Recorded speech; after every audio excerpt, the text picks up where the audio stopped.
DGP Ramachandra ವಿರುದ್ಧ ಮತ್ತೊಂದು ದೂರು ದಾಖಲಾಗಿದೆ. ಬ್ಯಾಕ್ ಟು ಬ್ಯಾಕ್ ಶಾಕ್ ಎದುರಾಗ್ತಾ ಇರುವಂತದ್ದು ಮಹಿಳಾ ಆಯೋಗಕ್ಕೆ ವಕೀಲ ನರೇಶ್ ಈಗ ದೂರನ್ನ ನೀಡಿದ್ದಾರೆ. ಸರ್ಕಾರಿ ಕಚೇರಿ ಮತ್ತು ಹುದ್ದೆಯನ್ನ ದುರುಪಯೋಗ ಮಾಡಿಕೊಂಡ ಹಿನ್ನೆಲೆ ಡಿಜಿಪಿ ರಾಮಚಂದ್ರ ವಿರುದ್ಧ ಮತ್ತೊಂದು ದೂರು. ಮಹಿಳಾ ಆಯೋಗಕ್ಕೆ ವಕೀಲ ನರೇಶ್ ದೂರನ್ನ ಸಲ್ಲಿಸಿದ್ದಾರೆ. ರಾಸಲೀಲೆ ವಿಡಿಯೋಗೆ ಸಂಬಂಧಪಟ್ಟಂತೆ ಈ ಕಂಪ್ಲೇಂಟ್ ಕೊಟ್ಟಿರೋದು. ಡಿಜಿಪಿಯಿಂದ ಸರ್ಕಾರಿ ಕಚೇರಿ ದುರುಪಯೋಗದ ಆರೋಪ. ಸಮಗ್ರ ತನಿಖೆಗೆ ವಕೀಲ ನರೇಶ್ ಅವರು ದೂರಿನ ಮೂಲಕ ಆಗ್ರಹಿಸಿದ್ದಾರೆ. ಮಹಿಳಾ ಆಯೋಗಕ್ಕೆ ವಕೀಲ ನರೇಶ್ ಈ ದೂರನ್ನ ನೀಡಿದ್ದಾರೆ. ವಿಡಿಯೋದಲ್ಲಿ ಬಂದಿರೋರು ಯಾವ ಮಹಿಳೆಯರು ಗೊತ್ತಾಗಬೇಕು. ಕಂಪ್ಲೇಂಟ್ ಕೊಟ್ಟಿರೋರಾಗಿದ್ದಾರಾ ಅಥವಾ ರಾಮಚಂದ್ರರಾವ್ ಅವರೇ ಹನಿ ಟ್ರಾಪ್ ಆಗಿದ್ದಾರಾ ಅಥವಾ ಕಂಪ್ಲೇಂಟ್ ಕೊಟ್ಟಿರೋರಿಗೆ ಇವರ ಪವರ್ನ ಮಿಸ್ಯೂಸ್ ಮಾಡಿಕೊಂಡು ತುಂಬ ಮಹಿಳೆಯರನ್ನ ಮಿಸ್ಯೂಸ್ ಮಾಡ್ಕೊಂಡಿದ್ದಾರಾ? ಏನಕ್ಕೆ ಈ ಕಂಪ್ಲೇಂಟ್ ಕೊಟ್ಟಿರೋದಂದರೆ ಇದು DGP ಆಫೀಸ್, ಇದು ಗೌರ್ಮೆಂಟ್ ಆಫೀಸ್. ನಾವು ಸಾಮಾನ್ಯ ಜನರು ತೆರಿಗೆ ಕೊಟ್ಟಿರೋ ಆಫೀಸಲ್ಲಿ ಆಗಿರೋದು. ಇದು ಪರ್ಸ್ನಲ್ ವಿಷಯ ಅಲ್ಲ. ಇದು ಅವ್ರದ್ದು ಪರ್ಸ್ನಲ್ ವಿಷಯ ಆಗಿರೋ ಓಯೋ ರೂಮಲ್ಲಿ ಅವ್ರದ್ದು ರೊಮ್ಯಾನ್ಸ್ ಮಾಡಬೇಕಾಗಿತ್ತು. ಇಂಡಿಯನ್ ಫ್ಲಾಗ್ನ ಹಿಂದೆ ಇಟ್ಕೊಂಡೆಲ್ಲ ರೊಮ್ಯಾನ್ಸ್ ಮಾಡೋದು ಅವರು. ಅದು ಹೈಯರ್ ಆಫೀಸರು DGP ಅಂತವ್ರು ಹಿಂಗೆ ಮಾಡಿದ್ರೆ ಇವ್ರು ಸಬಾರ್ಡಿನೇಟು SIಗಳು ಇವಾಗ ತಾನೇ ರಿಕ್ರೂಟ್ ಆಗಿರ್ತಾರೆ. ಅವರೆಲ್ಲ ಏನು ಕಲಿತಾರೆ ಇವ್ರನ್ನ ನೋಡ್ಬಿಟ್ಟು ಇವರಲ್ಲ. ಅದು ಅಲ್ಲದೆ ಈ ಮಹಾಶಯ DGP ಪೊಲೀಸಿಂಗೆ ಟ್ರೈನಿಂಗ್ ಏನೋ ಆಗಿದ್ರು. ಇಂಥವ್ರೆಲ್ಲ ಟ್ರೈನಿಂಗ್ ಕೊಟ್ಟರೆ ನಮ್ಮ ಸೊಸೈಟಿಗೆ ಎಂಥ ಪೊಲೀಸ್ಗಳು ಬರ್ತಾರೆ? ಒಂದು ಕಡೆ ವಿಡಿಯೋ ವೈರಲ್ ಆಗ್ತಾ ಇದ್ದಂತೆ ಮಹಿಳಾ ಆಯೋಗ ಸರ್ಕಾರಕ್ಕೆ ಒಂದು ಪತ್ರವನ್ನು ಬರೆದಿದೆ. ಇದರ ವರದಿಯನ್ನು ಕೊಡಿ ಅಂಥೇಳಿ ಮಹಿಳಾ ಆಯೋಗದಿಂದ ಪತ್ರವನ್ನು ಬರೆಯುವಂತೆ ಕೆಲಸ ಮಾಡಲಾಗಿದೆ. ವೈರಲ್ ಆದಂಥ ವಿಡಿಯೋ ವಿಚಾರಕ್ಕೆ ಸಂಬಂಧಪಟ್ಟಂತೆ ರಾಜ್ಯ ಮಹಿಳಾ ಆಯೋಗದಿಂದ ಸರ್ಕಾರಕ್ಕೆ ಪತ್ರವನ್ನು ಬರೆಯುವ ಕೆಲಸ ಆಗಿದೆ. ಪ್ರಕರಣದ ವರದಿ ಕೇಳಿ ಮಹಿಳಾ ಆಯೋಗ ಪತ್ರವನ್ನು ಬರೆದಿರೋದು. ಸರ್ಕಾರದ ಮುಖ್ಯ ಕಾರ್ಯದರ್ಶಿಗೆ ಬರೆದಿರುವಂಥ ಪತ್ರದ ಕಾಪಿಯನ್ನು ನೀವು ನಮ್ಮ ಸ್ಕ್ರೀನ್ ಮೇಲೆ ಗಮನಿಸ್ತಾ ಇದ್ದೀರಿ. ಇಲ್ಲಿ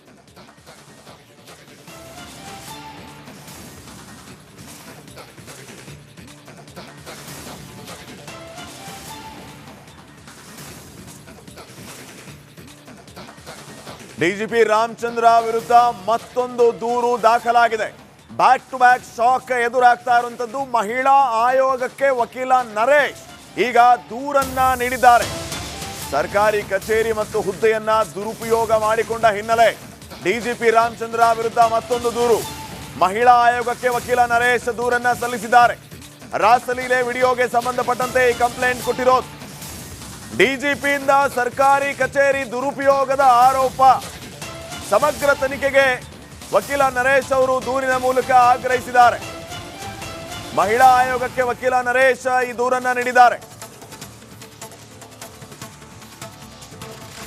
ವಿಡಿಯೋದಲ್ಲಿ ಬಂದಿರೋರು ಯಾವ ಮಹಿಳೆಯರು ಗೊತ್ತಾಗಬೇಕು. ಕಂಪ್ಲೇಂಟ್ ಕೊಟ್ಟಿರೋರಾಗಿದ್ದಾರಾ ಅಥವಾ ರಾಮಚಂದ್ರರಾವ್ ಅವರೇ ಹನಿ ಟ್ರಾಪ್ ಆಗಿದ್ದಾರಾ ಅಥವಾ ಕಂಪ್ಲೇಂಟ್ ಕೊಟ್ಟಿರೋರಿಗೆ ಇವರ ಪವರ್ನ ಮಿಸ್ಯೂಸ್ ಮಾಡಿಕೊಂಡು ತುಂಬ ಮಹಿಳೆಯರನ್ನ ಮಿಸ್ಯೂಸ್ ಮಾಡ್ಕೊಂಡಿದ್ದಾರಾ? ಏನಕ್ಕೆ ಈ ಕಂಪ್ಲೇಂಟ್ ಕೊಟ್ಟಿರೋದಂದರೆ ಇದು DGP ಆಫೀಸ್, ಇದು ಗೌರ್ಮೆಂಟ್ ಆಫೀಸ್. ನಾವು ಸಾಮಾನ್ಯ ಜನರು ತೆರಿಗೆ ಕೊಟ್ಟಿರೋ ಆಫೀಸಲ್ಲಿ ಆಗಿರೋದು. ಇದು ಪರ್ಸ್ನಲ್ ವಿಷಯ ಅಲ್ಲ. ಇದು ಅವ್ರದ್ದು ಪರ್ಸ್ನಲ್ ವಿಷಯ ಆಗಿರೋ ಓಯೋ ರೂಮಲ್ಲಿ ಅವ್ರದ್ದು ರೊಮ್ಯಾನ್ಸ್ ಮಾಡಬೇಕಾಗಿತ್ತು. ಇಂಡಿಯನ್ ಫ್ಲಾಗ್ನ ಹಿಂದೆ ಇಟ್ಕೊಂಡೆಲ್ಲ ರೊಮ್ಯಾನ್ಸ್ ಮಾಡೋದು ಅವರು. ಅದು ಹೈಯರ್ ಆಫೀಸರು DGP ಅಂತವ್ರು ಹಿಂಗೆ ಮಾಡಿದ್ರೆ ಇವ್ರು ಸಬಾರ್ಡಿನೇಟು SIಗಳು ಇವಾಗ ತಾನೇ ರಿಕ್ರೂಟ್ ಆಗಿರ್ತಾರೆ. ಅವರೆಲ್ಲ ಏನು ಕಲಿತಾರೆ ಇವ್ರನ್ನ ನೋಡ್ಬಿಟ್ಟು ಇವರಲ್ಲ. ಅದು ಅಲ್ಲದೆ ಈ ಮಹಾಶಯ DGP ಪೊಲೀಸಿಂಗೆ ಟ್ರೈನಿಂಗ್ ಏನೋ ಆಗಿದ್ರು. ಇಂಥವ್ರೆಲ್ಲ ಟ್ರೈನಿಂಗ್ ಕೊಟ್ಟರೆ ನಮ್ಮ ಸೊಸೈಟಿಗೆ ಎಂಥ ಪೊಲೀಸ್ಗಳು ಬರ್ತಾರೆ? ಒಂದು ಕಡೆ ವಿಡಿಯೋ ವೈರಲ್ ಆಗ್ತಾ ಇದ್ದಂತೆ ಮಹಿಳಾ ಆಯೋಗ ಸರ್ಕಾರಕ್ಕೆ ಒಂದು ಪತ್ರವನ್ನು ಬರೆದಿದೆ. ಇದರ ವರದಿಯನ್ನು ಕೊಡಿ ಅಂಥೇಳಿ ಮಹಿಳಾ ಆಯೋಗದಿಂದ ಪತ್ರವನ್ನು ಬರೆಯುವಂತೆ ಕೆಲಸ ಮಾಡಲಾಗಿದೆ. ವೈರಲ್ ಆದಂಥ ವಿಡಿಯೋ ವಿಚಾರಕ್ಕೆ ಸಂಬಂಧಪಟ್ಟಂತೆ ರಾಜ್ಯ ಮಹಿಳಾ ಆಯೋಗದಿಂದ ಸರ್ಕಾರಕ್ಕೆ ಪತ್ರವನ್ನು ಬರೆಯುವ ಕೆಲಸ ಆಗಿದೆ. ಪ್ರಕರಣದ ವರದಿ ಕೇಳಿ ಮಹಿಳಾ ಆಯೋಗ ಪತ್ರವನ್ನು ಬರೆದಿರೋದು. ಸರ್ಕಾರದ ಮುಖ್ಯ ಕಾರ್ಯದರ್ಶಿಗೆ ಬರೆದಿರುವಂಥ ಪತ್ರದ ಕಾಪಿಯನ್ನು ನೀವು ನಮ್ಮ ಸ್ಕ್ರೀನ್ ಮೇಲೆ ಗಮನಿಸ್ತಾ ಇದ್ದೀರಿ. ಇಲ್ಲಿ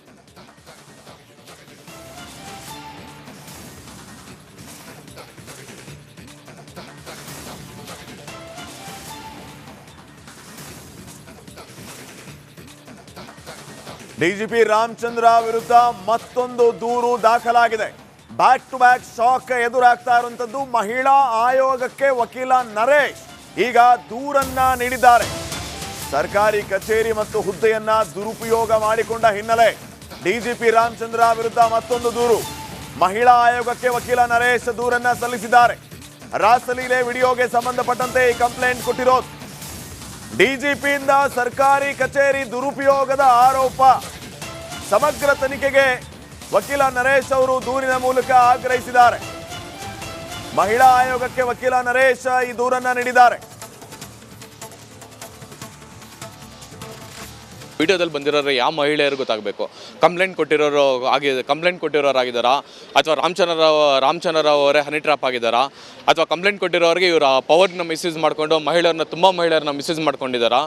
ಏನಕ್ಕೆ ಈ ಕಂಪ್ಲೇಂಟ್ ಕೊಟ್ಟಿರೋದಂದರೆ ಇದು DGP ಆಫೀಸ್, ಇದು ಗೌರ್ಮೆಂಟ್ ಆಫೀಸ್. ನಾವು ಸಾಮಾನ್ಯ ಜನರು ತೆರಿಗೆ ಕೊಟ್ಟಿರೋ ಆಫೀಸಲ್ಲಿ ಆಗಿರೋದು ಇದು ಪರ್ಸನಲ್ ವಿಷಯ ಅಲ್ಲ. ಇದು ಅವ್ರದ್ದು ಪರ್ಸನಲ್ ವಿಷಯ ಆಗಿರೋ ಓಯೋ ರೂಮಲ್ಲಿ ಅವ್ರದ್ದು ರೊಮ್ಯಾನ್ಸ್ ಮಾಡಬೇಕಾಗಿತ್ತು. ಇಂಡಿಯನ್ ಫ್ಲಾಗ್ನ ಹಿಂದೆ ಇಟ್ಕೊಂಡೆಲ್ಲ ರೊಮ್ಯಾನ್ಸ್ ಮಾಡೋದು ಅವರು.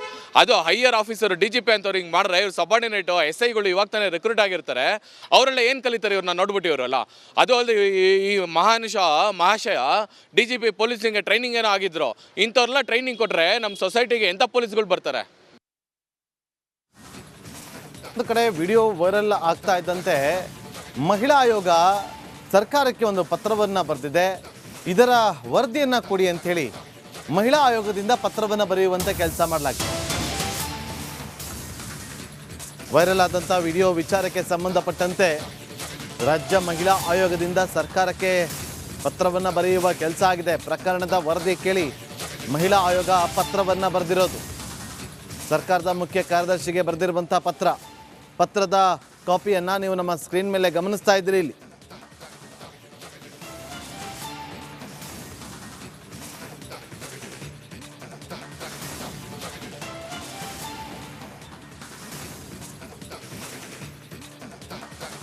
ಡಿಜಿಪಿ ರಾಮಚಂದ್ರ ವಿರುದ್ಧ ಮತ್ತೊಂದು ದೂರು ದಾಖಲಾಗಿದೆ. ಬ್ಯಾಕ್ ಟು ಬ್ಯಾಕ್ ಶಾಕ್ ಎದುರಾಗ್ತಾ ಇರುವಂತದ್ದು ಮಹಿಳಾ ಆಯೋಗಕ್ಕೆ ವಕೀಲ ನರೇಶ್ ಈಗ ದೂರನ್ನ ನೀಡಿದ್ದಾರೆ.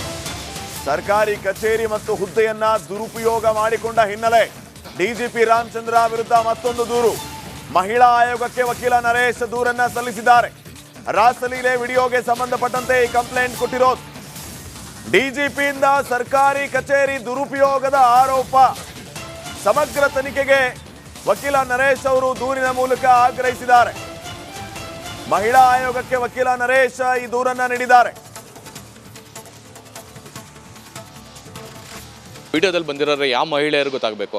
ಕಂಪ್ಲೇಂಟ್ ಕೊಟ್ಟಿರೋರಾಗಿದ್ದಾರಾ ಅಥವಾ ರಾಮಚಂದ್ರ ರಾವ್ ಅವರೇ ಹನಿ ಟ್ರಾಪ್ ಆಗಿದ್ದಾರಾ ಅಥವಾ ಕಂಪ್ಲೇಂಟ್ ಕೊಟ್ಟಿರೋರಿಗೆ ಇವರ ಪವರ್ನ ಮಿಸ್ಯೂಸ್ ಮಾಡಿಕೊಂಡು ತುಂಬ ಮಹಿಳೆಯರನ್ನ ಮಿಸ್ಯೂಸ್ ಮಾಡ್ಕೊಂಡಿದ್ದಾರಾ? ಏನಕ್ಕೆ ಈ ಕಂಪ್ಲೇಂಟ್ ಕೊಟ್ಟಿರೋದಂದರೆ ಇದು DGP ಆಫೀಸ್, ಇದು ಗೌರ್ಮೆಂಟ್ ಆಫೀಸ್. ನಾವು ಸಾಮಾನ್ಯ ಜನರು ತೆರಿಗೆ ಕೊಟ್ಟಿರೋ ಆಫೀಸಲ್ಲಿ ಆಗಿರೋದು ಇದು ಪರ್ಸನಲ್ ವಿಷಯ ಅಲ್ಲ. ಇದು ಅವ್ರದ್ದು ಪರ್ಸನಲ್ ವಿಷಯ ಆಗಿರೋ ಓಯೋ ರೂಮಲ್ಲಿ ಅವ್ರದ್ದು ರೊಮ್ಯಾನ್ಸ್ ಮಾಡಬೇಕಾಗಿತ್ತು. ಇಂಡಿಯನ್ ಫ್ಲಾಗ್ನ ಹಿಂದೆ ಇಟ್ಕೊಂಡೆಲ್ಲ ರೊಮ್ಯಾನ್ಸ್ ಮಾಡೋದು ಅವರು. ಅದು ಹೈಯರ್ ಆಫೀಸರು DGP ಅಂತವ್ರು ಹಿಂಗೆ ಮಾಡಿದ್ರೆ ಇವ್ರು ಸಬಾರ್ಡಿನೇಟು SIಗಳು ಇವಾಗ ತಾನೇ ರಿಕ್ರೂಟ್ ಆಗಿರ್ತಾರೆ. ಅವರೆಲ್ಲ ಏನು ಕಲಿತಾರೆ ಇವ್ರನ್ನ ನೋಡ್ಬಿಟ್ಟು ಇವರಲ್ಲ. ಅದು ಅಲ್ಲದೆ ಈ ಮಹಾಶಯ DGP ಪೊಲೀಸಿಂಗೆ ಟ್ರೈನಿಂಗ್ ಏನೋ ಆಗಿದ್ರು. ಇಂಥವ್ರೆಲ್ಲ ಟ್ರೈನಿಂಗ್ ಕೊಟ್ಟರೆ ನಮ್ಮ ಸೊಸೈಟಿಗೆ ಎಂಥ ಪೊಲೀಸ್ಗಳು ಬರ್ತಾರೆ?